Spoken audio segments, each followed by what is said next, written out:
ሰላም ሰላም። እዚህ ጋር የምታዩት የፊት እንትን ነው፣ በረዶ ማለት ነው። እዚህ ጋር ምንድነው ያደረኩት?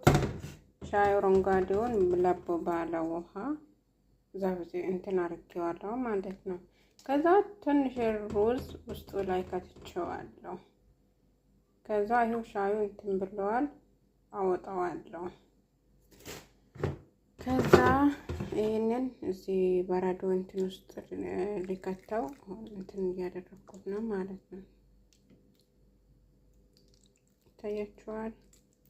ይሄኛው ለምንድን ነው ጥቅሙ ብትሉ፣ አሁን ሙቀት ነው። ምግብ የሚሰሩ ልጆች ሙከየፍ የሌለበት ቦታ ምግብ የሚሰሩ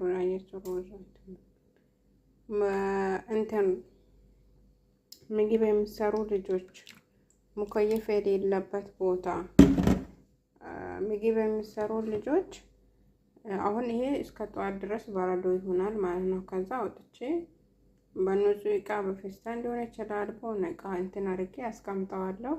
ከዛ ጠዋት አንድ 3-4 እንትን ያደረጋችሁ ቤታችሁ አይናችሁ ስር ምናምን ታሹበታላችሁ።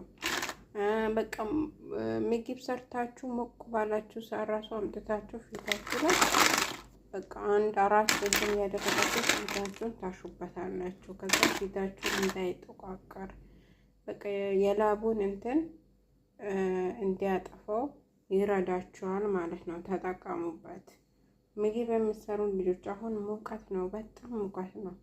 ስለዚህ አይናችሁ ስር እያሻችሁ ፊታችሁ ስር በነገራችን ላይ ኖርማል በረዶ ራሱ በቃ እንደዚህ ንጹህ ባልዲል አድርጋችሁ ፊታችሁን ዘፍዝፋችሁ ለትንሽ ጊዜ ብታሹት በቃ ፊታችሁ እንዳይጠቁር መድያት እንዳይወጣባችሁ ይረዳችኋል ማለት ነው።